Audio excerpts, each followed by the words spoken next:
Bonsoir à tous et bienvenue donc dans cette rédaction de Mediapart que vous connaissez pour notre grand débat Europe, tout est à refaire. En tout cas, c'est comme ça que nous l'avons titré avec un point d'exclamation.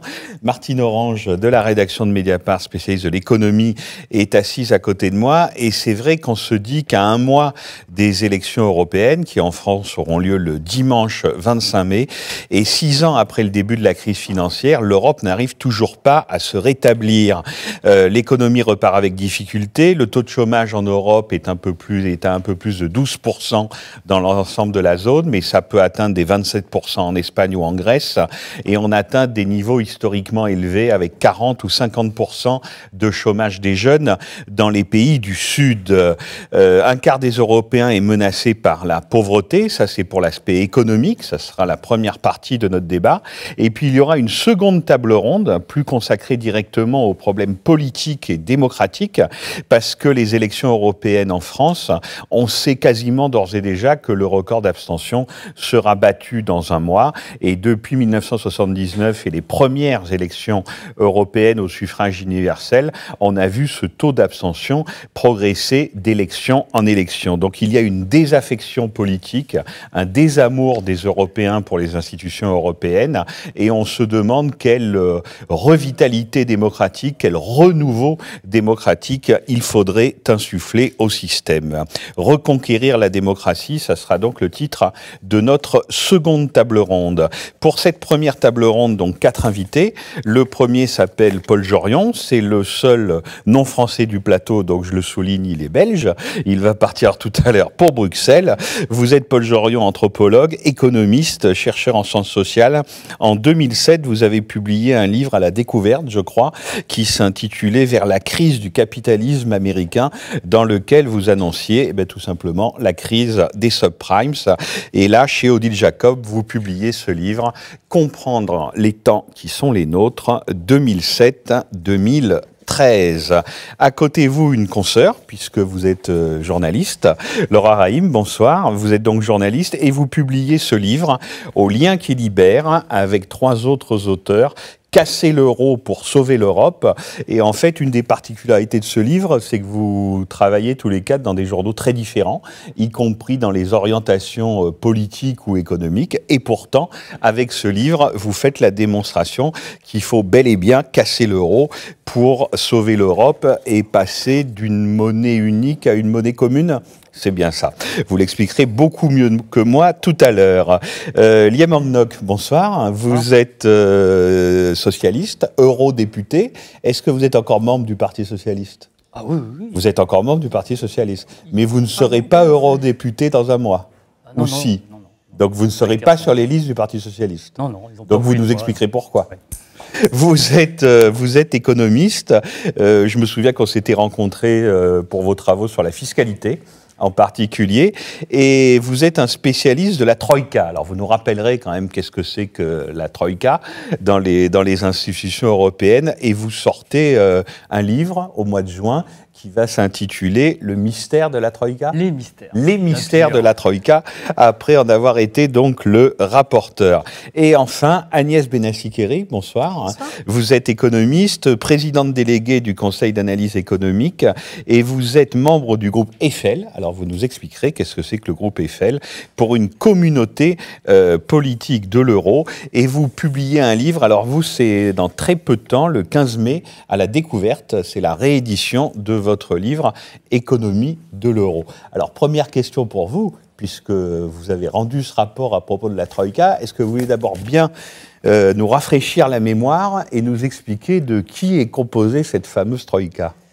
Alors, la Troïka est composée de la Banque centrale européenne, la Commission européenne et le Fonds monétaire international, qui sont des structures qui ont été mobilisées pour venir en aide à des pays qui avaient des problèmes pour financer leur dette souveraine à des taux, disons, raisonnables. C'est-à-dire l'Irlande, la Grèce, le Portugal et Chypre. Et pour des raisons diverses, parce que c'était des crises différentes à chaque fois, ils ont eu des problèmes à se financer. Et donc, il y a eu ce recours au FMI parce que tous ces pays-là sont adhérents au FMI. Et puis, à l'Eurogroupe, au Conseil européen, les États de l'Union européenne, membres de la zone euro, se sont mis d'accord pour mettre dans le jeu la Banque centrale et la Commission pour essayer de créer des structures un petit peu nouvelles, type mécanisme européen de stabilité, où on va lever des fonds auprès des États pour les prêter aux États en difficulté, avec des taux plus avantageux que les taux qui existent sur le marché. Et puis en contrepartie, on va exiger de ces pays, pour qu'ils puissent rembourser, qu'ils appliquent des réformes qui sont censées avoir un effet bénéfique sur la croissance. Et avec de la croissance, vous avez, par les recettes fiscales qui sont induites, de quoi vous désendetter et rembourser les créanciers. Le gros problème, c'est que ça n'a pas fonctionné comme ça, puisque dans les 4 pays, les taux d'endettement ont explosé. Ils sont aujourd'hui tous au-dessus de 120%, qui est le taux jugé insoutenable par le FMI, alors que quand on a commencé, on était bien en dessous. C'est-à-dire qu'ils ont tous dépassé les 100%. Voilà. Par exemple, en Grèce, 100% d'endettement. En Grèce, on était à 129% de taux d'endettement en 2009, et là, on est aujourd'hui à 177%. Et on a entre-temps des politiques dites de consolidation budgétaire, assorties à des politiques dites de dévaluation interne. Enfin, en clair, on a comprimé la dépense publique et en même temps, on a baissé les salaires. Donc, ce sont des politiques qui ont tué la croissance. Et sans croissance, vous ne pouvez pas vous désendetter. Et du coup, il y a un paradoxe, c'est que toutes ces politiques ont conduit à une baisse des déficits, mais à une explosion de la dette. Et avec des taux de croissance négatifs, puisqu'en Grèce, il y a eu 5 années de récession à moins 5% consécutivement, avec une explosion du chômage, comme vous l'avez dit, à 27%. Alors dans les autres pays, ce n'est pas plus brillant, hein, mais on a appliqué la même thérapie à des pays qui subissaient par ailleurs des facteurs de crise différents. Parce que par exemple, si vous prenez le cas irlandais, il n'y a pas de problème de dette publique en Irlande avant la crise, et il n'y a pas de problème de rigidité du marché du travail, comme disent les économistes. Mais en même temps, ce n'est pas ce qu'on nous raconte, parce que quand la Grèce, j'ai lu l'article de Martine Orange à ce sujet sur Mediapart, est revenue sur les marchés pour emprunter de l'argent, il y a eu des communiqués de la Troïka absolument enthousiastes pour dire, regardez, c'est bien la preuve que notre politique fonctionne, puisque voilà, maintenant, on est à nouveau prêt à leur prêter de l'argent. C'est-à-dire qu'on refait confiance à nouveau à ces pays-là. Donc vous considérez que quoi? Que c'était qu'une opération de communication? Non, mais il suffit de lire les journaux. Tous les journalistes savent que le gouvernement grec s'est arrangé avec 2 ou 3 banques pour obtenir des petits prêts. Là, en l'occurrence, c'était entre 3 et 5 milliards, je n'ai plus le chiffre exact en tête, mais c'était un petit prêt à un taux relativement faible, entre 3 et 5%. Et donc, ils se sont arrangés parce qu'il y a les élections qui arrivent. Mais est-ce que la dette grecque est plus soutenable qu'avant? Elle était à 129% en 2009 et aujourd'hui à 177%. Et si la reprise ne s'installe pas, elle va continuer à exploser. Et alors, bon, là, je vous parlais du cas grec, mais dans le cas irlandais, je reviens sur le cas irlandais qui n'est pas du tout identique au cas grec. Hein, parce qu'en Grèce, on peut dire, bon, il y avait un problème initialement, les autorités n'ont pas donné les bons chiffres, Eurostat n'a pas fait gaffe, il n'y a pas de cadastre, il y a un problème de recouvrement fiscal, etc. Bon, mais dans un autre cas qui est le cas irlandais, vous n'aviez pas tous ces problèmes-là. Et on a appliqué les mêmes thérapies que celles qu'on a administrées aux pays du sud de l'Europe, avec un même désastre, puisque la dette irlandaise, aujourd'hui, dépasse 120% du PIB, alors qu'il n'y avait pas de problème de finances publiques. Le cas irlandais, c'est le cas typique où vous avez une crise bancaire à l'américaine ou à la britannique, et où on a fait payer le sauvetage des banques, qui représente 30% du PIB, par les contribuables, en leur imposant des politiques d'austérité dont le seul but était de rembourser des créanciers qu'on a sollicités pour venir au secours des banques en épargnant ce qu'on appelle les senior bondholders, c'est-à-dire les détenteurs seniors d'obligations bancaires. Paul Jorion, vous qui êtes pour l'annulation des dettes, est-ce que vous partagez la même analyse? Oui, bien sûr, je partage la même analyse. La question qu'il faudrait se poser, à mon sens, c'est que dans le climat qui est le nôtre actuellement, où on a des crises, je dirais, d'ordre de survie de l'espèce en tant que telle, est-ce qu'on peut passer énormément de temps à résoudre des questions je dirais, relativement de détail par rapport à l'euro? Quand on sait que la température va augmenter de 4 degrés sur le siècle, on aura bientôt d'autres urgences qu'essayer de sauver l'euro sur des détails. Ceci dit, bon, là, c'est une analyse de la Troïka, et nous étions dans la même salle du Parlement l'autre jour.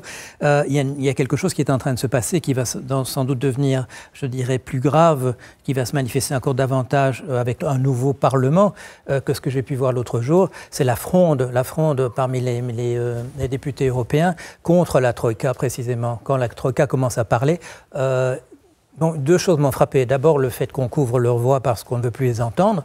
Et d'autre part, moi, c'était une surprise parce que je ne m'attendais pas à ça. J'ai vu des gens devant moi qui n'étaient pas simplement des gens incompétents qui avaient du mal à traiter un problème par manque de savoir, mais des gens qui mentaient effrontément. Et là, évidemment, ça, c'est inquiétant. C'est inquiétant.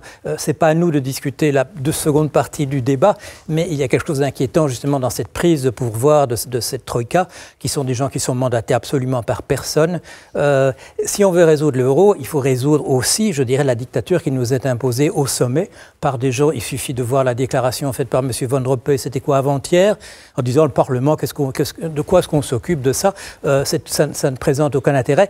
Le fait de dire ça va augmenter encore le taux d'abstention, ça va encore faire que ce sont des gens anti-européens qui vont être élus encore en masse supplémentaire, et on ne peut pas le reprocher aux gens qui voteront pour eux, parce que la manière dont on est traité par rapport dans ce cadre, eh bien on a raison de se révolter. Alors il y a deux choses, il y a les problèmes techniques dont on nous demande de parler, parce qu'on va parler des problèmes économiques et financiers, et les problèmes de structure, les problèmes de démocratie. Je crois que c'est très artificiel, et d'ailleurs on le voit tout de suite, de parler des uns sans parler des autres. Mais c'est pour ça que vous avez parfaitement le droit de casser notre plan et de parler les deux à la fois, des deux à la fois, hein, Paul Joriot, il n'y a pas de problème. Oui, mais j'aimerais bien avoir aussi Madame Berès en face de moi aussi, pour qu'elle puisse faire partie de la discussion. Enfin bon, c'est dommage, ça n'aura pas lieu. Madame Benassi-Kéré, vous partagez, vous, cette analyse sur l'échec de la Troïka, ou l'outrepassement de ses pouvoirs déjà, et le fait que ces politiques finalement appliquées les mêmes pour tous les pays n'étaient pas les bonnes, hein? Alors, je pense qu'il faut expliquer comment on est arrivé là. Au départ, quand la crise est arrivée, naturellement, nous n'étions pas du tout préparés. C'était la panique totale. Pourquoi nous avons fait ça? Pour nous protéger, nous. Faut dire les choses clairement, c'était pas spécialement pour aider les Grecs. Hein. Et donc il y avait deux options. Nous ou nos banques? C'est la même chose. Hein. Nous avons notre argent dans les banques, et donc c'est la même chose. Et également une crise bancaire, on sait que ça a un coût économique gigantesque. Hein. C'est pas les banques pour elles-mêmes. On cherche pas à sauver les banques. Hein. Il faut ôter ça de notre tête. On s'en fiche des banques. Hein. Ce qui intéresse, c'est l'économie, le financement de l'économie, les entreprises, les emplois. C'est ça. Mais je vais revenir à la Troïka. Donc on n'était pas préparés. Il y avait deux options qui se présentaient. Les Français poussaient beaucoup pour qu'il y ait un plan d'aide pour justement empêcher une contagion qui aurait été dans les banques, également entre les pays, qui aurait créé un précédent et qui aurait déstabilisé très fortement la zone euro à ce moment-là. Et on craignait un éclatement, soyons clairs. Et il y avait une autre option qui était de laisser la Grèce faire défaut. Et donc à ce moment-là, on aurait réduit d'emblée le niveau de la dette. Bon, moi, quand on a annoncé le plan, j'ai regretté qu'on n'ait pas en même temps fait une réduction de dette, en même temps qu'on a annoncé le plan. Ce que dit le FMI. Mais à l'époque, j'étais aussi un peu comme vous, comme tout le monde, un peu surprise par les événements et par la rapidité. Alors on a bricolé, on s'est dit, il faut des contreparties, on ne peut pas prêter comme ça et puis leur donner un chèque en blanc. Donc il faut des contreparties. Et on a bricolé la Troïka. Alors comment est-ce qu'on a bricolé la Troïka? On a dit, la Commission a dit, je vais m'en occuper, mais la Commission n'a aucune expérience sur ce type de situation. Le grand spécialiste mondial de ce type de situation, c'est le FMI. C'était un peu la honte d'appeler le FMI en Europe. Donc on a dit, ce sera le FMI et la Commission.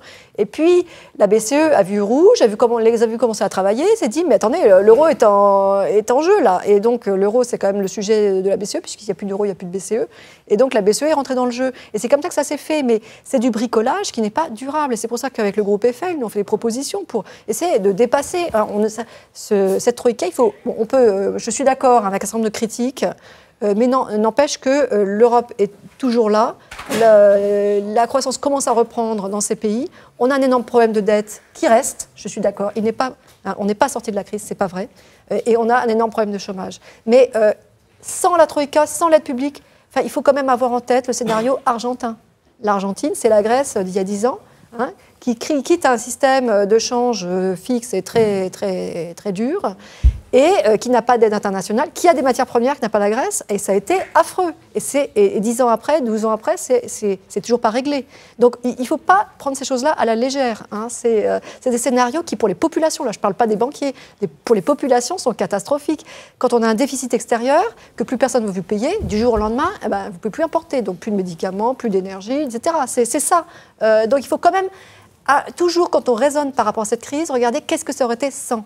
Hein, et le scénario rose, où il n'y aurait pas eu de chômage, où le PIB n'aurait pas baissé, il n'y aurait pas eu de problème politique, non, sans doute qu'il n'existe pas. Oui, mais on est en droit de se poser de la question de la permanence de la crise. Paul Jorion et ensuite Yéman Ngoc. Moi, je voudrais poser une question, puisque vous avez l'air de savoir comment s'est fait ce bricolage.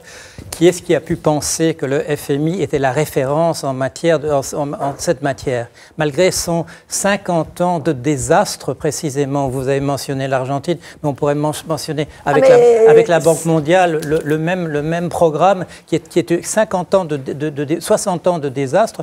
Qu'est-ce qui fait penser qu'il faudrait demander à ces gens-là? Simplement parce qu'ils ont les cordons de la bourse, parce qu'ils peuvent ajouter de l'argent en plus. Est-ce que c'est ça? Ils pouvaient apporter un peu d'argent en plus? Alors l'Argentine n'a absolument pas une preuve sur le FMI, puisque justement l'Argentine a renvoyé le FMI. Donc du coup le FMI,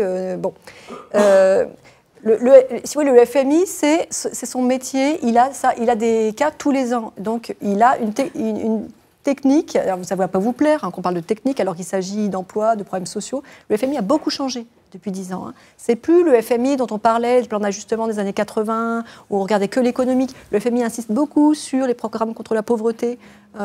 C'est plus du tout la même chose. Hein. Faut faire. Et moi, je pense que c'était pratique pour les Européens de rejeter sur le FMI le bad guy qui vient imposer le programme d'ajustement. C'est quand même beaucoup plus pratique pour les Européens. Et peut-être que si on avait eu que le FMI, on aurait eu une crise politique moins forte en Europe, parce que du coup, la Commission européenne ou la BCE n'aurait plus été au premier rang des critiques. Réponse. Oui, une réaction sur ce sujet. Bien sûr qu'il fallait faire quelque chose. Le problème n'est pas là. Le problème, c'est comment il fallait le faire. Et le gros problème, c'est que la Troïka n'a aucune légitimité démocratique pour imposer les politiques qui ont été imposées le pistolet sur la tempe aux différents États. Il n'y avait pas de base légale à l'intervention de la Commission et de la BCE dans une structure intergouvernementale comme la Troïka. Dans le traité de fonctionnement de l'Union, il n'y a pas ce mandat. Et la Banque centrale a outrepassé à de nombreuses reprises ses attributions en allant décider de la politique budgétaire et des politiques salariales dans les États. Et puis, il y a eu des conflits d'intérêts. Hein. La Banque centrale est appelée à être le prochain superviseur dans le cadre de l'Union bancaire. Et elle a pris des décisions pour le moins complaisantes avec certaines banques, d'une part. Et puis, d'autre part, il y a eu des conflits d'intérêts où la Banque centrale n'a même pas pris ses pertes lors de la première restructuration grecque. Et puis, en parlant du FMI, entièrement d'accord avec vous pour dire que le FMI n'est pas forcément le bad guy dans cette affaire et que depuis 10 ans, ils ont changé parce qu'aux États-Unis, l'administration a changé et que les conseillers d'Obama, ce n'est pas les mêmes que ceux de Bush, que c'est plutôt des Stiglitz, et donc leurs alter ego, c'est des Blanchard au FMI, et donc c'est plutôt des nouveaux keynésiens qui sont là plutôt que des ultra-libéraux classiques. Donc tout ça a évidemment changé. Et de fait, les solutions préconisées par le FMI n'étaient pas les mêmes que celles de la Commission et celle de la Banque centrale. Oui, il y a eu des frictions. Et justement, parce que ces solutions n'étaient pas les mêmes, il y a eu des différends importants qui n'ont été tranchés nulle part, dans aucune instance démocratique à l'échelle européenne. Et comment les décisions ont été prises de façon complètement arbitraire dans l'Eurogroupe, et après c'est descendu, sans qu'il y ait eu de débat démocratique, sans que le Parlement européen n'ait été mis dans la boucle, c'est redescendu dans les États. Je vous prends l'exemple le plus criant, qui est justement celui de la première restructuration, qui est venue trop tard. Je dis la première parce qu'il y en aura une autre. Inéluctablement, la dette grecque va être à nouveau restructurée. Mais si on avait restructuré tout de suite la dette grecque, comme le suggérait le FMI, justement... Et les Allemands oui, il n'y aurait pas eu les politiques d'austérité qui se sont abattues ensuite et qui ont plombé. Il y aurait eu quand même, je pense qu'il y aurait eu quand même. Mais bon, peut-être pas. Il y en aurait eu moins. Il y en aurait eu moins. Et ce qui s'est passé en réalité, c'est que et la Banque centrale et certains États, dont les banques étaient fortement engagées en Grèce, ont fait pression pour qu'il n'y ait pas de restructuration, pour pas que les banques prennent de pertes. Et donc là, il y a eu du conflit d'intérêts manifeste à ce moment-là. Et le gros problème, c'est que tout ça n'a été délibéré nulle part, ça n'a pas été sur la place publique, on n'a pas délibéré, nous, au Parlement, et c'est arrivé ensuite... C'était de l'intergouvernemental, on ne pouvait pas le faire au Parlement. On ne pouvait pas changer le traité en un week-end. Quand on parle de déficit démocratique, c'est bien ça. Un mot de Laura Rahim qui n'a pas encore parlé.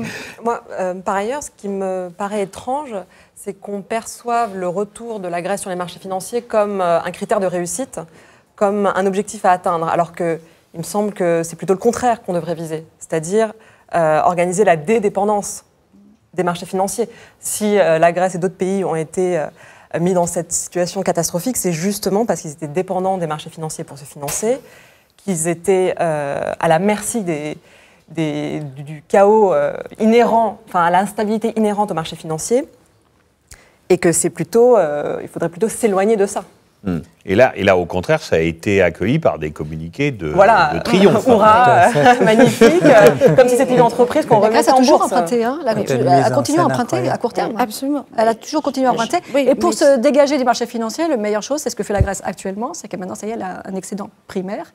Et donc, et c'est là que ça va devenir délicat pour les créanciers que nous sommes, c'est qu'elle n'a besoin des marchés financiers que pour rembourser la dette précédente. Elle n'a plus besoin des marchés financiers pour payer ses fonctionnaires. Excusez-moi, si vous regardez bien les chiffres, vous apercevez quand même qu'elle a quand même un déficit de 23 milliards, avec les frais financiers, c'est parce que on a fait, je vais vous dire, on a fait quand même un règlement comptable qui me rappelle les bidas dans les grandes années d'Internet, c'est-à-dire cet arrangement comptable où on ne comptait ni les frais financiers, ni les amortissements, vous m'avez pas compris. Et que le surplus, ils ont quand même 23 milliards de déficit budgétaire en 2013. Donc le surplus, il n'existe pas. Si vous ôtez toutes les dettes, les frais financiers, les machins, effectivement, à un moment, vous êtes en... Je n'ai pas dit que la Grèce était en excédent. Ce que je dis, simplement, c'est qu'elle a un déficit. Ce déficit est dû maintenant exclusivement au paiement d'intérêts. D'accord ? Donc la Grèce a besoin des marchés financiers pour payer les intérêts et pour renouveler la dette précédente. Elle n'a pas besoin des marchés financiers pour payer ses fonctionnaires. Politiquement, c'est très différent.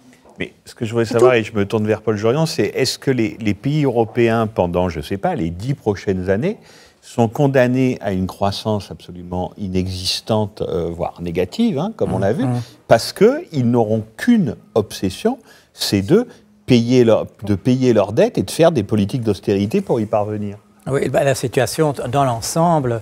on est sur un plateau, ça va pas trop mal, mais est-ce que ce sera pas pire demain matin? On ne sait pas, parce qu'on est dans une situation extrêmement fragilisée. C'est l'ensemble de la zone euro. Alors on met d'un côté l'Allemagne, les Pays-Bas, peut-être la Finlande, peut-être un bout de l'Autriche, etc., mais qui tiennent à bout de bras l'ensemble d'une structure. Et en fait, donc ça c'est en surface, et puis en arrière-plan, il y a ce Target 2, ce système de Target 2, qui est en fait le véritable cliché de la situation européenne. Là, ça s'arrange un peu depuis 2012.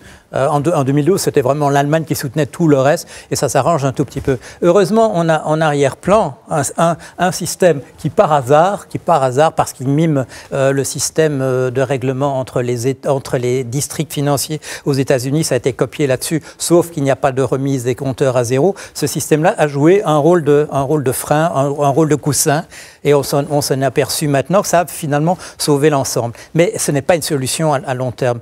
On pourrait fédéraliser, c'est-à-dire transformer ce système de Target 2 en son équivalent aux États-Unis, c'est-à-dire où on trouve normal que la Californie paye un peu chaque année pour l'Alabama, parce que l'Alabama n'a pas les mêmes possibilités que la Californie. C'est un système de fédéralisation de la dette. C'est une fédéralisation, oui, avec remise. Il y a un système qui est encore, bizarrement, c'est un système qui d'une certaine manière est encore adossé à un étalon or par l'équivalent de certificats dont la contrepartie, c'est de l'or quelque part, mais on remet les compteurs à zéro chaque année. chaque année. Alors, si on regarde, et c'est un Allemand qui s'appelle Hans-Werner Sinn qui avait mis ça en évidence, si on regarde dans la période 2009-2012, là aussi, même aux États-Unis, il y a eu des problèmes, justement, d'équilibre à l'intérieur du système. Mais par ces remises du système à zéro, eh bien, le système a fonctionné. Et en fait, l'Allemagne, pour nous, a soutenu malgré tout ce qu'on raconte et toutes les discussions au sommet, etc., il y a ce système en arrière-plan qui a permis que l'Irlande, la Grèce, le Portugal émettent d'urgence, que les banques centrales de ces pays émettent d'urgence de la monnaie et que cette monnaie s'est retrouvée, cette monnaie de singe, parce qu'il n'y avait aucune richesse qui correspondait à ça, s'est retrouvée dans le compte de l'Allemagne qui ne se plaignait pas de ça parce que c'est quelque chose de peu connu. Mais en arrière-plan, ça soutenait l'ensemble du système. Alors, on pourra à la limite continuer comme ça, en croisant les doigts, en touchant du bois, en se disant ça va continuer de cette manière-là. Parce que ce n'est pas quelque chose dont on discute, personne ne discute de... Et l'alternative, alors ? Pour moi, il faut passer par une annulation de la dette à l'échelle de la zone européenne. À la différence de certains de mes amis avec qui je parle et qui sont pour la sortie de l'euro, moi, il me semble que ça coûterait beaucoup trop cher de ressortir de l'euro. Et à la différence de gens qui n'ont pas eu l'expérience d'être sur les marchés des capitaux et les marchés de change dans la période avant l'euro, nous perdions des sommes colossales chaque jour par les cambistes des banques qui jouaient les 27 monnaies les unes contre les autres. Les 17 monnaies les unes contre les autres, et ça, on ne peut pas se le permettre de le faire. Alors, il y a des gens qui, de très bonne foi, disent « oui, mais il faut retourner à la situation d'avant », mais ils ne connaissent pas, je dirais, ces subtilités du système financier, de la situation qu'on avait avant l'euro. À mon sens, on a une machine qui est une machine... C'est-à-dire que vous considérez quand même que par rapport au jeu, alors là, pour le coup, casino, sur ces 17 monnaies, l'euro nous rend quand même un peu moins vulnérables. Il nous rend moins malgré vulnérables. Tout, malgré vos propres réserves. Et comme je disais tout à l'heure, pour des raisons que nous ne comprenons pas nécessairement et que nous ne maîtrisons certainement pas. Un peu parce qu'on a eu de la chance, parce qu'on a quand même mis des éléments de fédéralisme là cachés en arrière-plan qui en fait soutiennent le système. Certains disent que finalement, la crise la spéculation qu'il y avait sur l'échange maintenant, c'est reporté sur les dettes souveraines et que finalement, on n'a pas tellement gagné à ça. Il y a des articles qui sortent maintenant sur la manière dont on a souffert des jeux sur les positions nues sur les CDS à l'époque de la crise contre la Grèce, etc. Oula, pardon. Position nue sur les CDF, expliquez-moi. Non, c'est très simple. Il y a des banques qui ont parié sur la chute de la Grèce, il y a des banques qui ont parié sur la chute du Portugal, sur la chute de l'Espagne, etc. Pourquoi ? Parce que nous avons des instruments financiers qui nous permettent de le faire. De la même manière que quand Lehman Brothers tombe, eh bien Lehman Brothers avait parié sur la chute de Bear Stearns avant. Et au moment où Lehman Brothers tombe, eh bien Merrill Lynch, les autres sont en train de parier sur sa chute. Parce que nous avons des instruments financiers qui permettent, en plus de la réalité économique et financière, nous avons une superstructure de spéculation qui permet de foutre tout ça en l'air. Et des articles sortent en ce moment qui nous montrent que la crise a été exacerbée par ces paris. Qu'au moment où l'Italie entre dans une situation extrêmement difficile, il n'y a pas de raison objective à ça. C'est simplement qu'on se dit, elle est le prochain dans la lignée, on va parier sur sa perte maintenant parce que le système est en train de s'écrouler. Tant qu'on n'enlève pas cette possibilité, la fragilité restera là. Parce que le moindre... Il aura une réponse, tous les trois. Oui, tous les trois sur... Je suis assez d'accord avec ce que dit Paul. L'avantage de la monnaie unique, c'est qu'il n'y a plus de spéculation sur les monnaies. Par exemple, quand un gouvernement, mettons celui de la France, pratique une politique de gauche en 81, il y a une spéculation sur le franc pour lui demander de faire autre chose. Là, vous ne pouvez plus. La seule façon dont les marchés peuvent opérer, c'est de spéculer sur les dettes souveraines. Mais là, on connaît la parade. La parade, c'est la BCE. Et M. Le Draghi l'a utilisé en septembre 2012 à travers le programme OMT. Qui consistait à dire voilà, je vais racheter en quantité limitée de la dette sur le marché secondaire si il y a une spéculation sur telle ou telle dette. Et c'est ça véritablement qui a désamorcé la tension sur les taux d'intérêt dans tous les pays. C'est-à-dire l'interventionnisme de la Banque Centrale Européenne. Oui, en plus, ça lui a pas coûté un seul centime parce que c'est la menace. C'est un coup de bluff. Ils ont juste inscrit une ligne de crédit en plus dans leur bilan et ils n'ont pas déboursé un seul centime. Et donc c'est cette menace qui fait qu'aujourd'hui, il y a beaucoup moins de tensions sur les dettes souveraines. Et quand on vous explique que attention, il faut faire de la rigueur parce que les marchés vont nous donner la fessée, bon, faut arrêter, il faut être sérieux, parce que non seulement la dette française, elle est bien inférieure à 120% du PIB, elle va atteindre 100% si on continue les politiques d'austérité qui tuent la croissance et qui creusent la dette. Mais aujourd'hui, on a quand même en théorie, on a des marges de manœuvre pour faire autre chose. Donc ça, on connaît la parade. Alors après, l'autre gros problème, c'est qu'on est à la croisée des chemins parce qu'on n'est pas une union de transfert, l'Europe, comme le sont les États-Unis, comme vous venez de le montrer. On n'est pas une union de transfert, et si on veut que ça fonctionne, il faut falloir se poser la question, parce qu'en cas de déséquilibre, ce qu'on appelle les déséquilibres macroéconomiques, grosso modo, quand un pays ou une région est en déficit par rapport aux autres, avant, comment on faisait ? On dévaluait. C'est pour ça que ceux qui sont partisans du retour aux monnaies nationales disent la solution, c'est on revient aux monnaies nationales, on ajuste les taux de change, c'est-à-dire qu'on dévalue, et après, on gagne en compétitivité de cette façon-là, et on rééquilibre la balance des paiements, etc. etc. Le gros problème, c'est que, ça peut coûter cher parce que rien ne vous dit que si vous revenez à ça, vous n'aurez pas une spéculation contre votre monnaie comme ça se faisait avant, que les taux sur les emprunts augmentent et que vous perdez du pouvoir d'achat parce que vous êtes obligé de dévaluer. Et donc, vous allez payer vos matières premières plus cher. Et puis, si tout le monde fait la même chose, personne ne va y gagner. Donc, effectivement, je pense comme Paul Jorion, que la solution la plus rapide et la plus économique, c'est de passer à l'union de transfert. L'union de transfert, ça signifie quoi ? Ça signifie qu'on a un budget européen, qu'on ait une politique budgétaire à l'échelle européenne importante, qui servent de transfert de ressources vers les régions qui en ont besoin, pour qu'elles puissent converger vers les régions. Donc, vous renforcez le fédéralisme. Oui. Voilà, et donc ça pose de problèmes. Faudrait-il que les peuples européens soient d'accord. C'est votre deuxième partie du débat est importante. Est-ce que les traités le permettent ? Parce que d'abord, on va commencer. Même si vous faites une union de transfert, il vous reste vos dettes. Qu'est-ce que vous faites des 175% de dettes du PIB grec ? Qu'est-ce que vous faites des dettes portugaises ? Parce que tout le monde explose là. Qu'est-ce que vous faites ? Qu'est-ce qu'on fait ? Oui, on fait ce que le FMI propose, c'est-à-dire qu'au-dessus de 120, on annule, et en dessous de 120, entre 60 et 120 par exemple, mais on n'est pas obligé de prendre 60 comme référence parce que c'est une référence bidon, en dessous, on mutualise, on fait des euro-obligations. Et puis on s'en sert de la même façon pour financer le budget européen. Mais ça suppose effectivement un pas en avant vers le fédéralisme. Oui, et ça suppose un changement des traités. Et ça suppose que les États ne sont pas prêts à faire aujourd'hui. Le gros problème que je vois, il n'est pas économique, il est politique aujourd'hui. C'est que les États qui se déclarent les plus pro-européens sont incapables de transférer leur souveraineté. Et moi, je l'ai vu de près lors des négociations sur les perspectives financières 2014-2020. On a vu la France, l'Allemagne et le Royaume-Uni s'entendre pour adopter des perspectives financières en baisse de 10%.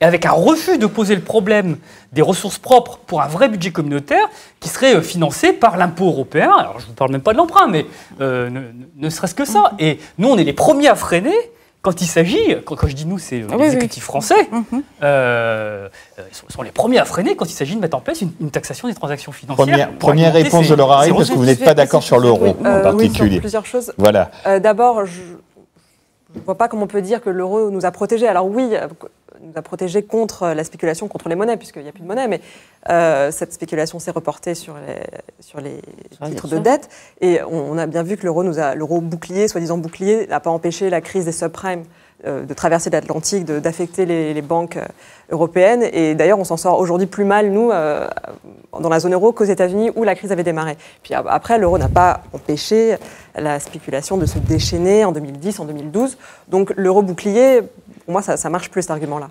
Ensuite, je pense qu'on est tous d'accord pour dire que, idéalement, c'est ça la solution, c'est le fédéralisme, c'est l'union politique, c'est l'union budgétaire, puisqu'il faut avoir la possibilité d'avoir ces transferts automatiques budgétaires, fiscaux, comme à l'intérieur d'un vrai pays.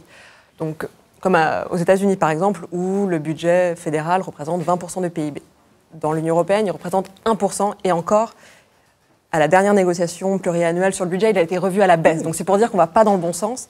Et autrement dit, il faut que un pays comme l'Allemagne accepte de payer pour les autres. Et l'Allemagne n'a jamais voulu payer pour les autres. D'ailleurs, on peut la comprendre, qu'elle n'ait pas envie de payer constamment pour les pays du Sud. Mais c'était déjà ce qu'elle avait imposé. Ça a été restructuré en 1953 quand même. Hein. Tout le monde a annulé la dette allemande en 1953. Hein. Elle a été réduite de D'accord, mais, oui, mais maintenant, aujourd'hui... Là, elle ne veut pas payer. Elle ne voulait pas payer en 92 au moment du traité. Elle a imposé la clause de non-bail-out pour s'assurer justement qu'elle n'aurait pas à faire ça, qu'elle n'aurait pas à faire des transferts budgétaires. Et là, elle ne veut pas plus qu'à l'époque. Et comme vous disiez, en fait, c'est pas qu'une question de est-ce que l'Allemagne voudra bien payer ou pas, c'est aussi les peuples européens, qu'est-ce qu'ils en pensent. Les peuples européens, ils n'ont pas été très consultés ces dernières années, depuis le début, depuis 50 ans. En France, on a eu trois référendums en 50 ans de construction européenne. Dont un a été annulé d'un trait de plume. Le dernier, la dernière fois qu'on leur a demandé leur avis. Si mon souvenir est bon. Qu'on leur a demandé s'ils voulaient plus d'Europe, la réponse a été non, on n'en a pas tenu compte. Et si on veut un vrai fédéralisme, moi je trouve que c'est une très belle idée sur le papier, mais dans ce cas-là, que ce soit un vrai fédéralisme démocratique. Et que les peuples puissent être impliqués dans des décisions politiques publiques, qu'on sorte les règles des traités et qu'on les resoumette à la délibération politique. Et ça, y compris des questions sur est-ce qu'on veut une BCE indépendante ou pas, est-ce qu'on veut pouvoir avoir des déficits, etc. Toutes ces choses-là qui, pour le moment, sont bloquées dans les traités, qu'on ne peut modifier qu'à l'unanimité. Donc jamais, c'était fait pour ça, pour que ça soit irréversible.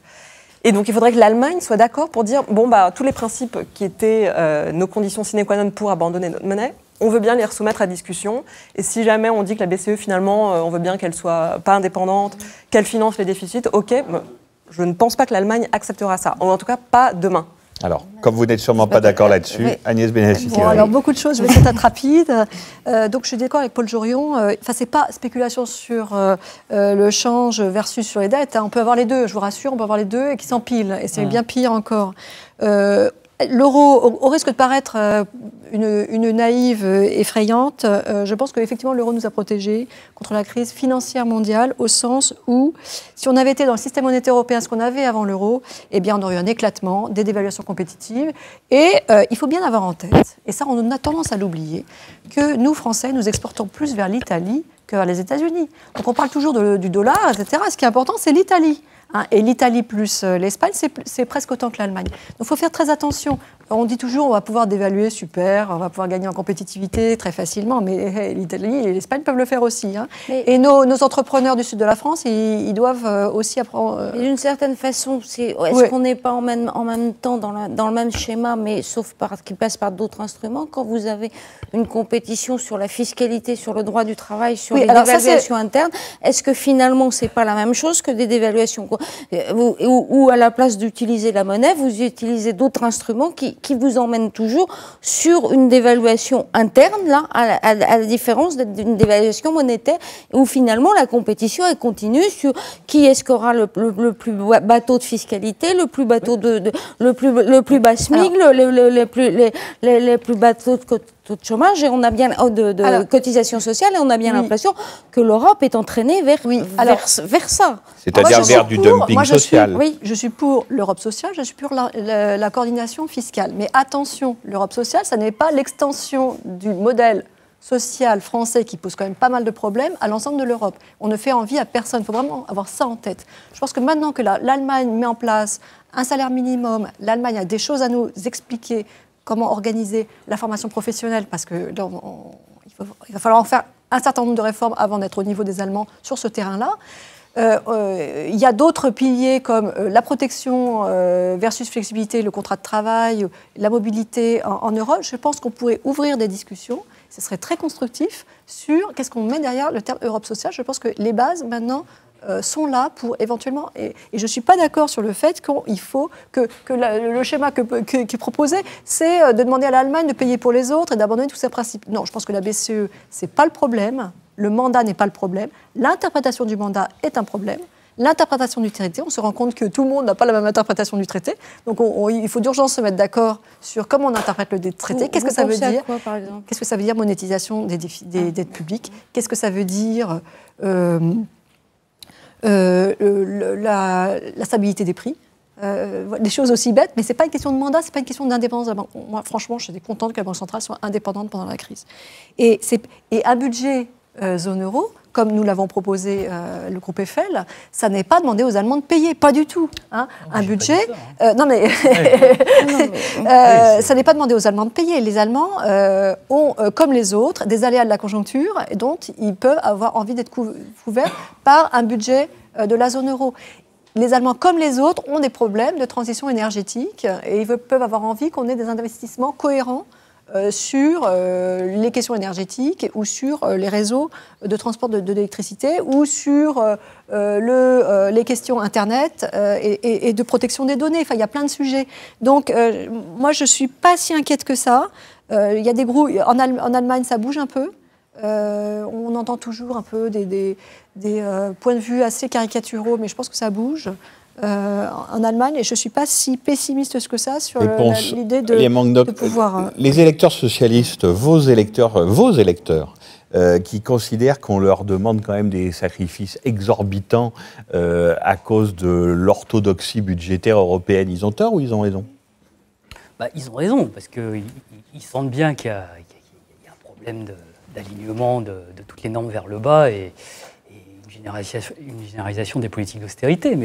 Mais là où je voudrais rebondir sur ce que Martine Orange a dit, c'est que comme on peut plus dévaluer parce qu'on n'est pas dans un système de monnaie nationale en change fixe, et qu'il n'y a pas le budget qui permettrait de mettre en place une union de transfert, quel est le mécanisme d'ajustement qui est privilégié? C'est ce que les libéraux appellent les réformes structurelles. Et le projet qui se met en place clairement, le projet politique qui se met clairement en place, c'est le projet ordo-fédéral de la chancelière allemande, où, en cas de déséquilibre, on va pratiquer ce que vous avez appelé tout à l'heure des dévaluations internes, c'est-à-dire qu'on va baisser les salaires et on va favoriser la mobilité de l'emploi des régions en difficulté vers les régions en expansion. Et c'est ce projet-là qui est en place aujourd'hui, et les politiques dites de consolidation budgétaire vont avec, puisque la philosophie est de dire on va réduire le périmètre de l'État social, parce que ça coûte cher, ça pèse sur le coût du travail. Or, comme l'objectif c'est de réduire le coût du travail, eh bien, on va tout faire pour mettre en place les réformes structurelles du marché du travail et de l'État pour mettre ça en place. Le gros problème, c'est que socialement, ça passe pas. Nous, nos électeurs, c'est pas ce qu'ils veulent. Et dans tous les pays européens. Et donc c'est pour ça que la social-démocratie subit quelques problèmes d'identité aujourd'hui. Et puis deuxièmement, économiquement, c'est même pas efficace. Parce que si tout le monde pratique cette politique, qu'est-ce qui se passe? Si tout le monde baisse ses salaires et ses dépenses en même temps, vous avez tué la demande intérieure européenne, et aujourd'hui vous avez une Europe qui est au bord de la déflation. Parce que la demande tend à être inférieure à l'offre. Et ça pose un vrai problème, parce que même y compris des dettes, si vous êtes en déflation, les charges d'intérêt de la dette vont augmenter. Et là, on se mord la queue.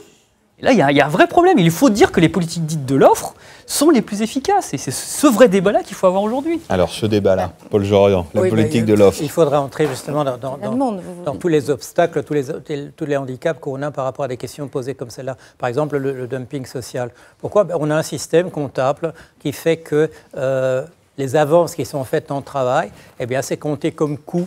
C'est compté comme coût dans notre comptabilité. Les avances qui sont faites en pouvoir de supervision, ce sont des parts sur les bénéfices qui sont faits. Et les bénéfices, c'est formidable. Même chose pour les dividendes qui sont donnés aux actionnaires. Ce sont des parts de bénéfices. Alors, on est dans une représentation, et qui est liée simplement à nos conventions comptables, que le travail, c'est un handicap, et que la supervision, et que donc la rémunération de bonus extravagants, de salaires multipliés par 450 par rapport à ce que le moins payé dans une entreprise reçoit, le salaire moyen dans une entreprise, tout ça c'est formidable parce que ce sont des parts de bénéfices. Et on arrive dans des situations invraisemblables où on fait des cadeaux aux entreprises. Je l'ai dit dans une chronique au Monde, est-ce qu'il y a un mécanisme pour qu'une diminution des charges des entreprises se transforme en poste de travail? Ça n'existe pas dans notre économie. Alors M. Gattaz a dit exactement ce que j'ai dit. Où va aller cet argent-là? Il va aller en dividendes. Parce que c'est notre système dans lequel nous sommes, il dit. Parce que nous sommes complices, parce que nous sommes d'accord sur ce principe. Mais pour revenir un peu vous pensez que c'est de la naïveté dont il s'agit, ou c'est carrément un cadeau fiscal? Non, nous sommes roulés dans la farine. Enfin, il a fallu voir ces cris de joie du MEDEF quand ces mesures ont été prises. C'est ce monsieur, son nom m'échappe, ce monsieur numéro 2 du MEDEF qui envoie un tweet, et ce tweet dit « une balle dans la nuque de Keynes ». Voilà comment ces gens parlent. Et quand ils parlent de nous, vous croyez qu'ils vont parler autrement que ça? On se dit c'est des gogos qui comprennent absolument pas comment ça marche. Alors c'est pour ça, nous devons lever la voix. Quand on dit il faudrait dire aux Allemands, etc., eh bien il faut aller dire aux Allemands. Qui est-ce qui va dire aux Allemands? Personne. Personne ne mouffe. Alors je ne suis pas du tout d'accord avec ce qui vient d'être dit. Je ne suis pas du tout d'accord. Qui est-ce qui parle aux Allemands? Moi je vais en Allemagne 2 fois par semaine, d'accord? Donc voilà, et je sais que le ministre des Finances, il va très souvent, c'est Mme Lagarde qui avait commencé. Mme Lagarde avait commencé à être très dure en fait dans ses paroles avec les Allemands. Oui. Pour élever le niveau d'investissement, pour élever le niveau de demande. Et le deal, c'est évidemment qu'il y ait plus de demandes en Allemagne et qu'il y ait une politique de l'offre en France qui ne consiste pas à baisser les rémunérations. Alors ma question, est-ce que vous frappez suffisamment bien du poing sur la table pour obtenir quelque chose? Je n'ai pas entendu parler. Je ne suis pas au niveau de l'État. Non, mais si vous allez leur parler, mais on n'entend rien, on n'entend rien qui se passe. Il y a beaucoup de gens qui vont. Il y a énormément d'agitation sur le franco-allemand. Vraiment. Oui, mais pour quel bénéfice? Je veux dire, il y a le salaire minimum qui se met en place. C'est pas rien. On a 10% de moins que le SMIC français. Et la renégociation de ça passe de 5 à 8,5 de l'heure.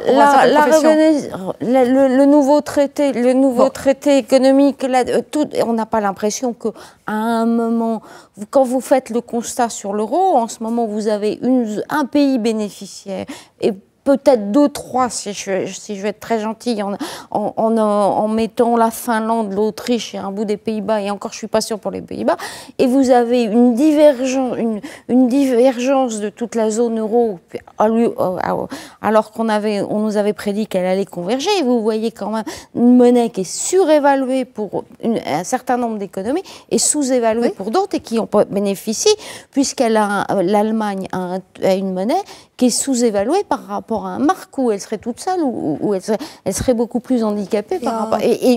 On ne voit pas la compensation de ça. Mais en 99, l'Allemagne était surévaluée, la France. Donc les choses changent, effectivement, les choses changent au cours du temps. Dire que l'Allemagne est le grand bénéficiaire, je demande à voir la fin de l'histoire. Parce que les Allemands ont investi massivement dans des pays qui vont probablement réduire leurs dettes. Donc il va y avoir des pertes.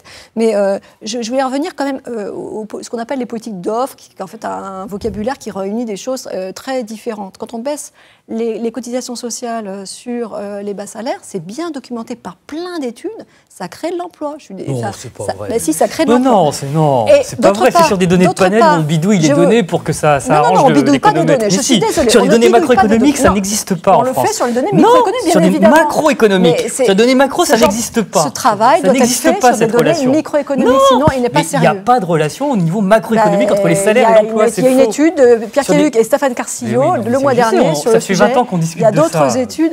Et quand Paul Jorion dit que la baisse des charges ne créera pas d'emploi. Alors, tout ce que vous voulez. Justement, je pense qu'il y a deux choses qu'il ne faut pas confondre. Il y a les baisses de charges sur les bas salaires qui créent de l'emploi.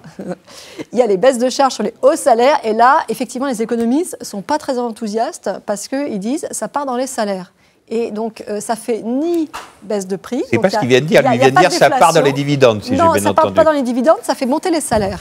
Parce que c'est les gens qui ont des hauts salaires, 3 fois et demi le SMIC, c'est des gens qui sont rares et qui sont capables de négocier des hausses de salaire. C'est ce qu'on observe en tout cas dans les données. Donc, par contre, là, on est quand même champion toute catégorie sur les charges d'entreprise qui ne partent pas sur le travail, mais les autres impôts de production. C'est énorme en fait en France. Et donc, on va baisser la C3S, c'est un impôt. On n'a pas d'études internationales parce que ça n'existe qu'en France, cet impôt. Donc, on n'a pas pu faire des études, savoir l'impact de cet impôt. Donc, toute politique de relance vous paraît impossible. Donc, non, la relance budgétaire aujourd'hui, oui, ça me paraît impossible. Dans le même temps, vous avez la commission des prélèvements obligatoires qui relève quand même... on reverse quand même 175 milliards d'aides d'État aux entreprises sous toute forme. Je suis d'accord que ça doit passer dans les baisses de dépenses qui n'ont pas encore été détaillées par le gouvernement. Ça doit être pris en compte. Mais parce que je voudrais quand même dire... On parle toujours des coûts, mais on va laisser répondre, parce qu'on arrive à 6 minutes. C'est pas la faute de l'euro si notre sécurité sociale a des problèmes. C'est pas la faute de l'euro si nous avons un émiettement territorial. C'est pas la faute de l'euro si nous ne savons pas nous occuper de nos jeunes à l'école. Enfin, il faut quand même pas non plus mettre sur l'euro toute notre difficulté. Et dire on va prescrire plus de générique. Réponse de Paul Jorion qui doit prendre son train pour Bruxelles maintenant. Réponse. Oui, non, c'est à propos justement de cet accent mis sur l'offre par rapport à la demande. Dans des pays, et vous l'avez dit tout à l'heure, la France vend essentiellement à l'Italie. La plupart des flux économiques ont lieu à l'intérieur de la zone. Mettre l'accent sur l'offre, ça veut dire, on le voit dans la réalité, faire baisser le pouvoir d'achat des populations. Il n'y a plus de demande suffisante. Quand une compagnie se trouve avec des ressources supplémentaires, elle peut se trouver dans la situation, vous le savez, d'avoir du cash en trop. Et qu'est-ce qu'elle va faire? Elle va créer des emplois alors qu'il n'y a pas de demande en face. Non, elle va faire des rachats de ses propres actions. Les marges des entreprises françaises sont les plus basses d'Europe. Elles sont toutes petites. Donc, quand voulez-vous que les entreprises prennent des risques avec des marges comme ça? Pourquoi est-ce que les dividendes ont été multipliés par, je ne sais pas, c'est les dividendes réalisés en Chine et en Inde, qui sont rapatriés et qui sont envoyés chez les actionnaires. Répondez et je vous laisse filer. Merci. Je ne vais pas entrer dans une discussion technique, mais là, il y a des choses à mettre au point quand même. Pourquoi les taux de marge ont baissé alors qu'on ne peut pas dire que les salaires ont augmenté? Ça se saurait si les salaires avaient augmenté depuis 20 ans.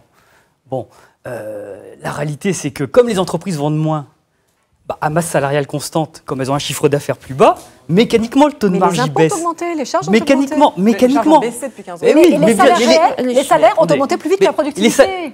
Les salaires ont augmenté plus vite que la productivité. Conclusion, les marges ont baissé. Non, c'est pas vrai. C'est pas vrai. Alors répondez. La baisse du taux de marge, elle date de il y a 3 ans. Jusqu'alors, il y a un déplacement du partage de la valeur ajoutée dans l'autre sens. Là, ça s'est un peu abaissé parce que comme il y a un effondrement de la demande, mécaniquement, le taux de marge il baisse en raison de ce qu'on appelle le cycle de productivité. C'est ça qui se passe. Et le MEDEF saisit l'aubaine pour dire je veux X dizaines de milliards sur le taux de marge et nous, on galope comme des cons. Enfin bon, c'est ça qui est en train de se passer quand même. Là où le MEDEF est pas clair. Ensuite, vous pouvez pas dire, il y a un problème de compétitivité et donc on va faire de la compétitivité hors prix et dire on va baisser les entre guillemets charges sur les bas salaires alors que les bas salaires c'est pas les emplois de demain. Là on fait l'emploi, pas de la compétitivité. Voilà, donc il y a plein de choses comme ça et puis vous qui faites de l'économétrie, vous savez que l'investissement dans tous les modèles macroéconomiques français dépend avant tout de ce qu'on appelle l'accélérateur et pas du profit. Et à l'INSEE, à la Banque de France, à la direction de la prévision à Bercy, la fonction d'investissement, elle dépend de la demande. Et si on écoutait à la lettre les économètres de ces institutions-là, on ne prendrait pas les décisions qu'on a prises. Laura Rahim qui a beaucoup moins parlé. Oui. Vous n'avez plus l'habitude, c'est fatal. Oui, non, pour moi, ce qui pour moi est clair, c'est que ce qu'il faudrait, c'est pouvoir faire cette politique de relance, c'est pouvoir faire de la relance budgétaire. Ça, on ne peut pas à cause des traités, c'est interdit par les traités. Et c'est pour ça, d'ailleurs, c'est une des raisons pour lesquelles je suis favorable à la sortie de l'euro, parce que c'est aussi sortir des traités qui nous empêchent de faire cette relance budgétaire-là. Oui, à part que la sortie des traités, quand on pose la question pour le TCE en 2005, les Français répondent non à 55% et le traité est ratifié 2 ans plus tard. Donc, Ah oui, non, là, c'est sortir. Bon, il y a différentes manières de sortir, mais... Vous n'avez pas peur du coût exorbitant que ça peut représenter? Non. Je ne dis pas que ça ne va pas tanguer. C'est sûr que... Bon, après, tout dépend de comment c'est fait. Si on arrive à se coordonner, à être tous d'accord pour dire, en fait, on va arrêter les frais, on se rend compte que l'euro n'a pas tenu ses promesses, que là, on est parti pour 15 ans d'agonie, et bon, pas forcément probable que ça se passe aussi calmement. Mais de toute façon, oui, bien sûr, ça serait très turbulent pendant un moment. Il faudrait mettre en place des mesures d'urgence, contrôle de capitaux extrêmement strict, mais bon, on a fait ça en Islande, en Chypre, ça s'est très bien passé. Réarmer les banques centrales nationales et assurer la liquidité des banques. Enfin, il y aurait évidemment des mesures d'urgence à prendre pour cette transition. Oui. Un mot de conclusion. Oui, enfin, les mesures d'urgence, il faut comme le dire clairement, c'est blocage des comptes bancaires. C'est ce qui s'est passé à Chypre. Les gens étaient ravis. Les PME qui devaient régler des fournisseurs. C'est toujours dans l'euro, Chypre. Oui, mais on a bloqué les comptes bancaires. Enfin, il faut dire les choses clairement. Il faut dire aussi clairement, quand on a des contrôles d'échange, les riches, eux, peuvent contourner, et assez rapidement. Quand on dit on va pouvoir assez rapidement, par exemple, tamponner les billets, comme le propose le FN, on tamponne les billets. Bon, les riches prennent le train et vont tamponner leurs billets en Allemagne. Et les autres, comme des imbéciles, restent en France et sont tamponnés en France. Bien sûr, on va dévaluer. Jamais parfait, il y aura toujours des fuites, mais c'est pas une raison quand on de défend... pas Enfin, je veux dire, je pense que c'est un scénario très défavorable pour le coup, pour les plus modestes. Ah non, c'est plus pour les plus riches que c'est défavorable pour ceux qui ont l'épargne. Moi, je reprends votre scénario. Vous prêchez pour une fédération, etc. Mais quand on voit le blocage politique, et y compris comme on le signalait au départ, le désamour des Européens pour l'Europe, où on leur vend que de l'austérité, des règles fiscales, des règles budgétaires, des règles où on ne leur vend jamais du rêve, jamais un espoir, jamais un projet, où on se dit qu'on va sacrifier une génération quand même. On est parti pour sacrifier une génération. Quels sont les arguments que vous avancez pour leur faire le grand saut en avant? D'accord. Alors, d'abord, je cesse de leur dire que c'est à cause de l'Europe qu'il faut ajuster les finances publiques. Parce que je ne crois pas du tout. Ce n'est pas une puissance étrangère qui nous dit ajustez vos finances publiques. Pas du tout. Il faut qu'on stabilise notre dette comme des grands. On ne l'a pas fait pendant 30 ans, on va le faire maintenant. C'est ce que vient dire le ministre des Finances allemand, quand même. Ça peut se décider, on peut décider de le faire, mais pas de décider de le faire en 2 ans et pas aller à 3%. Ne vous inquiétez pas, ce n'est pas en 2 ans. Hein. Vous inquiétez pas, on a commencé depuis un moment et ça va encore continuer un moment. Donc, ne vous inquiétez pas, ça va pas être très rapide. Je pense qu'il faut rappeler quand même ce qu'on a gagné avec l'euro. Parce que là, on est tellement dans la crise, on nage dans la crise, qu'on oublie complètement. L'inflation a disparu. Les prix ont augmenté de 27%. On est en inflation. On est en inflation. On parle de pouvoir d'achat. Les prix ont augmenté de 27%, 2 fois moins que les 15 années précédentes.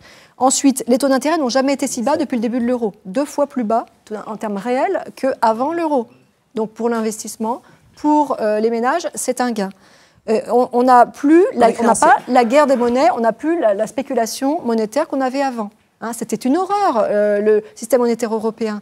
C'était une horreur, les crises. Enfin, je ne comprends pas qu'on puisse avoir la nostalgie de cette période-là. Mais on n'a pas la nostalgie de cette période-là, c'est pas pour refaire ça.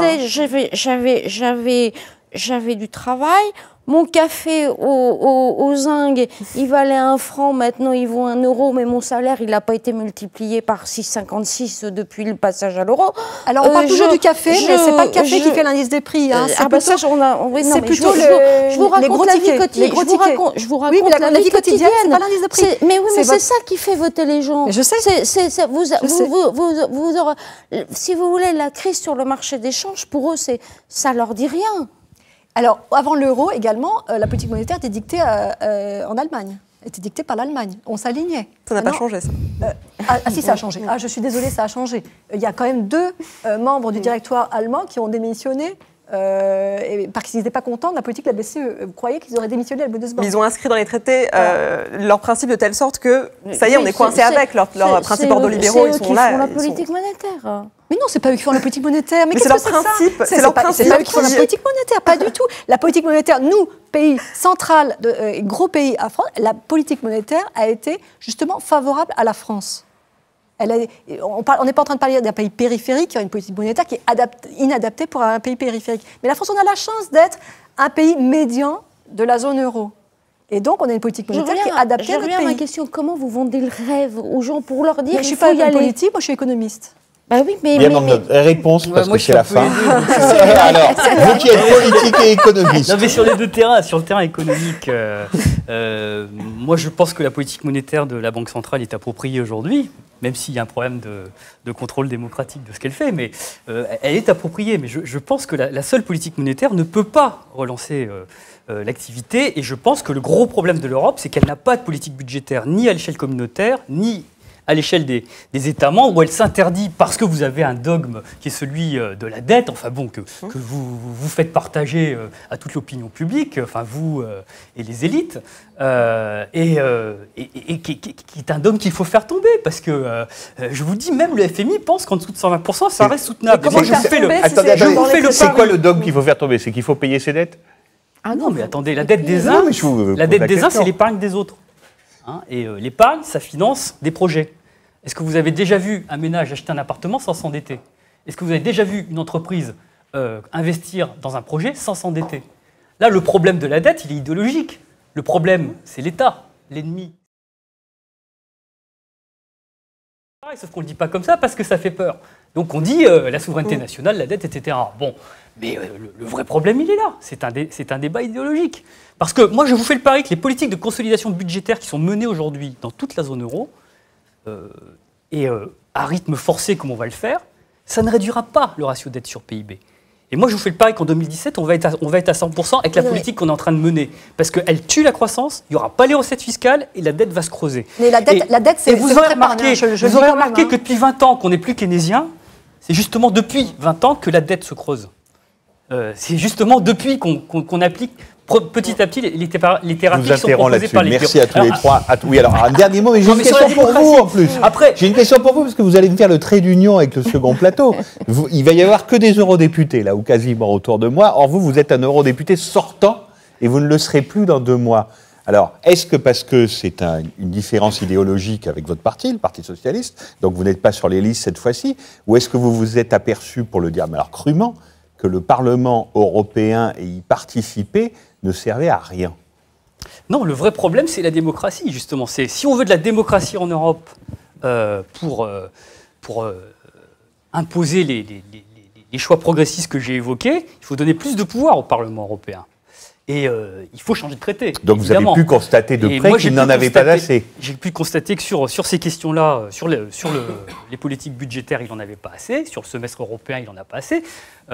Sur les parlements nationaux non plus, d'ailleurs. Hein. Le vote du 29 avril sur le programme de stabilité, il va être que consultatif. Hein. Donc il y a un vrai problème de démocratie s'agissant des politiques économiques en Europe aujourd'hui. Et bon, le vrai problème, c'est qu'on reste dans le cadre d'une Europe des États qui s'arrangent entre eux au Conseil et qui, sur le fond, sont souverainistes. La haute administration française, elle est excessivement souverainiste aujourd'hui. Et moi, je suis très pessimiste. Parce que moi, je vous ai fait au tableau noir ce que pourrait être une Europe qui réglerait les problèmes avec plus de démocratie, moins d'austérité et plus d'union de transfert. Le gros problème, c'est que la haute administration française n'y est pas prête. Les Allemands n'y sont pas prêts malgré leurs déclarations soi-disant fédéralistes. Et le gros danger, c'est qu'on risque de s'enliser dans le scénario actuel où on va tout droit vers ce qu'on peut appeler la décadence. Ou alors, le pire des scénarios, ça serait qu'il y a un retour aux monnaies nationales parce que tout ça va éclater. Mais le gros problème, c'est que ça va être porté par des forces très sombres. C'est pour ça qu'il ne faut pas laisser le monopole au Front National de ce discours-là. Parce que ce n'est pas forcément une force sombre. Le problème, c'est que les forces qui sont porteuses de ce projet-là... Vous m'avez répondu là, pourquoi vous ne serez plus eurodéputé dans 2 mois ou pas? Oui, vous m'avez répondu? Vous posez la question à la direction du Parti Socialiste. Merci beaucoup à tous les trois. On va se retrouver dans 5 minutes, le temps de changer le plateau, les micros, etc. Ludovic Lamont va remplacer Martine. Donc je vais passer la parole à Edoui Plenel. Le temps juste de vous rappeler que l'offre de Mediapart jusqu'à minuit, c'est 4 mois, 19 €. Edoui. Bien, bonsoir à tous. Nous avons voulu, comme l'a dit Frédéric, faire ce débat à 1 mois précisément avant le scrutin européen. Pour ceux qui ne sont pas encore abonnés à Mediapart, vous pouvez en même temps consulter en accès libre notre dossier avec l'ensemble de nos articles autour de ce débat européen. Pour nous, c'est un débat essentiel parce que, comme vient de le montrer ce tableau économique assez sombre, nous faisons partie des inquiets. Nous faisons partie des inquiets car jamais probablement un scrutin européen ne se présente dans une situation aussi dangereuse pour les peuples et pour l'avenir des peuples. Parce que la sanction va être inévitable, mais y aura-t-il l'alternative? L'alternative à la sanction inévitable d'une Europe illisible, d'une Europe incompréhensible, d'une Europe technocratique, d'une Europe... et ce n'est pas qu'un problème de communication, d'une Europe qui est vue par les peuples comme une contrainte, comme un éloignement qui leur échappe. Et donc, c'est un scrutin à un tour, c'est un scrutin où on peut défendre directement ses opinions, où on peut voter avec ses pieds, où on peut pousser des forces. Et l'on voit bien que dans le cas de la France, cela peut être démultiplié par l'immense crise de confiance qui frappe 2 ans après son avènement le pouvoir socialiste. Alors, pour essayer de trouver un chemin dans cette inquiétude, j'ai pensé à un auteur qui cite souvent un vers d'Hölderlin, un poète prussien. Là où croit l'inquiétude, croit aussi ce qui sauve. Cet auteur, c'est Edgar Morin. Et je me suis souvenu qu'il y a 27 ans exactement, ça ne nous rajeunit pas, j'avais publié dans une collection que je co-dirigeais à l'époque ce livre-ci, qui avait pas mal marché, qui s'intitulait donc « Penser l'Europe », fait par cet intellectuel inclassable et très libre qu'est Edgar Morin. C'était 2 ans avant la chute du mur de Berlin, 4 ans avant la fin de l'Union soviétique. et c'était peut-être quelque part prophétique sur le cœur du débat et donc pour introduire le débat qui va suivre. Je vous lis les premières lignes, car il faut avoir l'histoire des débats européens. Les premières lignes de ce livre d'Edgar Morin. « Longtemps je fus anti-européen. À la fin de la guerre, quand surgissaient de l'antifascisme même les mouvements européens fédéralistes, j'écrivis un article paru en 1946 dans les Lettres françaises, au titre sans appel « Il n'y a plus d'Europe ». J'avais été résistant, j'étais alors communiste. Pour moi, pour nous, l'Europe était un mot qui ment. L'Europe, eh bien, c'était l'Europe nouvelle d'Hitler. C'était le foyer de l'impérialisme, de la domination. Et dit-il, au fond, je ne voyais pas la vérité du discours sur l'humanisme, la raison et la démocratie européenne, mais son mensonge. Hors du contexte, pourrait être prise aujourd'hui. Ce sentiment d'une Europe qui serait tissée de mensonges, qui serait autoritaire avec les peuples, qui ne respecterait pas les droits humains dont elle se réclame vis-à-vis des migrants, vis-à-vis des droits d'asile. Une Europe qui ne serait pas celle de la solidarité, mais celle d'une sorte de négociation entre des États égoïstes. Bref, une Europe loin de son idéal. Alors quel est-il son idéal ? Edgar Morin le rappelait très bien à la fin de ce livre.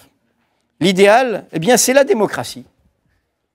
C'est pour ça que de la critique d'une Europe qui était vue comme une Europe de domination, on en est venu à cet idéal européen. La démocratie nous tirait vers le haut. Et donc, pas des technocrates, pas une troïka qui décide à notre place. Pas des règles absurdes, illisibles. Pas des États et des chefs de gouvernement qui se réunissent dans le secret et on ne connaît pas leurs délibérations et qui font des accords qu'on ne comprend pas. La démocratie, disait Edgar Morin, c'est une solution qui nous pose des problèmes. La vie démocratique de l'Europe, c'était il y a 27 ans, attend son second souffle. Nous ne sommes pas à l'ère des achèvements, mais à celle des commencements démocratiques. Nous sommes encore dans la chrysalide, là où pourrait naître la chenille.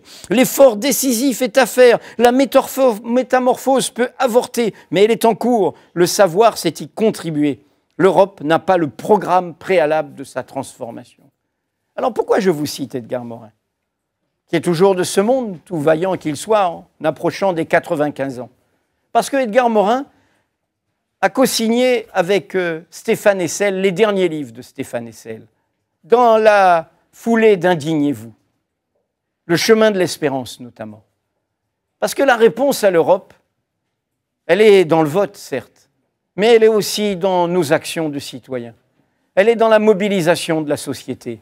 Peut-être est-ce que ce sont les indignés qui ont tenu leur forum récemment à Madrid, et Mediapart en a rendu compte, qui portent les nouvelles réponses pour l'Europe.